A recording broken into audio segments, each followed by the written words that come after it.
way adag tahay in laga guuleysto sababtoo ama garan kartid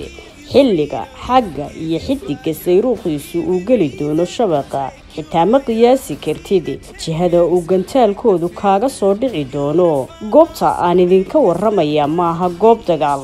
waxa aan ka hadlayaa waa xulka da'yarta u badan ee dalka Faransiiska kuwaas oo finalka koobka adduunka ay isku waajihi doonaan dhigooda Argentina kuwaas oo isku waajihi doona garoonka 80,000 ee qof qaada ee loo yaqaan Lusail Stadium ee dalka Qatar 18 bishan marka ay saacada bariga Afrika tahay 6 maqribnimo dad badan ayaa waxa ay si weyn u sugayaan ciyaarta kama dambeynta ee World Cup-ka ee dhexmari doonta qaramada Faransiiska iyo Argentina sidoo oo kale waxa ay si weyn isu weydiinayaan Messi koobkiisii u horeeyay ee adduunka ma u qaadi doona qarankiisa mana ka guuleysan doona xidigaha reer Faransiis ugu horreyn waxa xusid mudan in aad ogaato in xulka Faransiisku yahay xul aad u adag una badan da'yar xirfadooda ciyaareedna ay aad u sareyso oo aan ku xisaabtamaynin hal ciyaartoy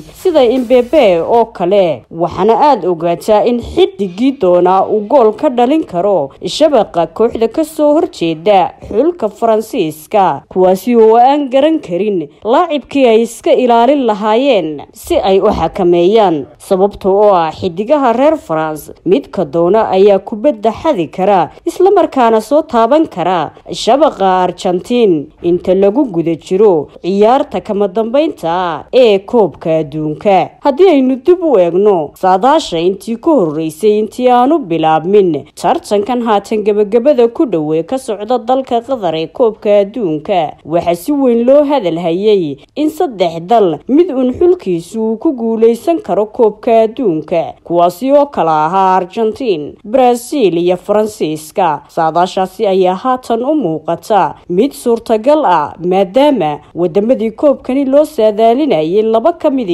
ay fooda isku dari doonaan dhamaadka kuwaasi oo kala ah France iyo Argentina xulalka Faransiiska iyo Argentina ayaa isku wajahaya ciyaarta kama dambaysta ee loo ballansan yahay Axadda halka Sabtidana ay wada ciyaari doonaan xulalka Croatia iyo xulka kaliya ee ka soo hadhay xulalkii ka socday qaaradda Afrika ee Morocco xulkaasi oo muuqday amaba xul awood badan isla markaana ciyaartii u dambeysay ka baxay garoonka iyadoo madaxoodu kor yahay inkasta oo Faransiisku labeebar ku garaacay haddana xulkaasi ayaa waxa ay ahaayeen kuwa soo bandhigay ciyaar aad u qurux badan oo qancisay taageerayaashoodii sidoo kale waxa kulankan dhamaadka ee koobka adduunka amaba finalka xiise gaara u yeelaya ayaa ah inay iska hor imanayaan ciyaaryahanada ugu goolasha badan ilaa iyo hadda intii uu socday koobkani sida saddexda ciyaartoy ee dhaliyay goolasha ugu badan koobkani 2022 kuwaasi oo ka soo kala jeeda labada xul ee France iyo Argentina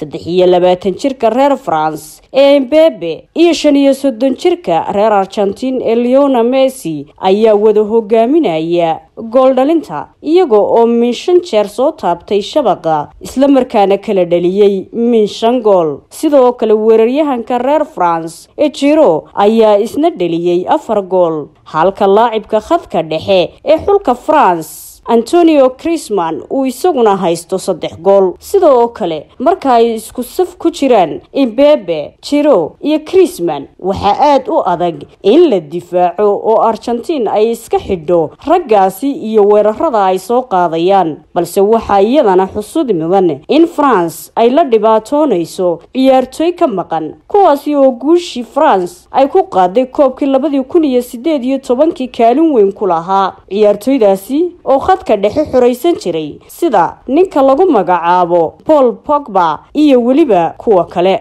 xulka France ayaa raba in markii labaad oo xidhiidha ay qaadaan koobka adduunka sidii ay samaysay Brazil 60 sano ka hor 1962 markaasi oo ay difaacanayeen koobkan adduunka geesta kale waxyaalaha cajiibka ah ee dhacay muddadii uu socday koobkan adduunka ee haatan gabagabadiisa la marayo ayaa waxa ka mid ahaa in shaqooyinkii laga ceyriyay oo ay ka tageen ilaa 9 tababare walow barkood ay iskooda isu casileen kadib markii ay la kulmeen guuldarrooyin xanuun kulul waxaana kamid ahaa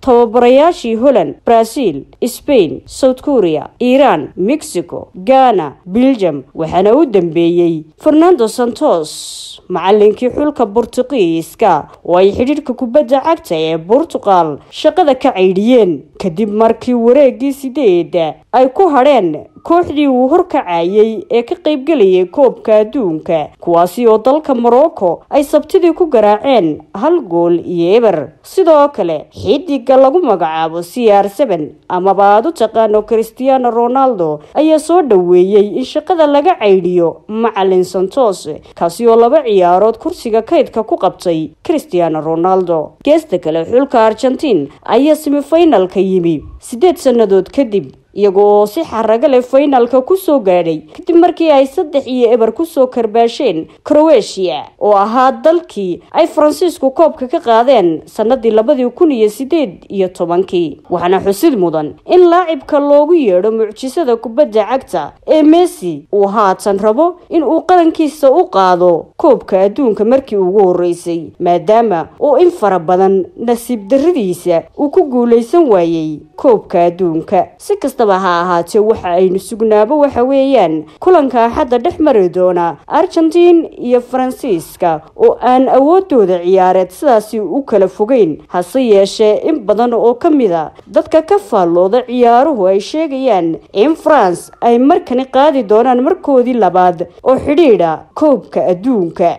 Sagaal Cabdiraxmaan wararka ciyaaraha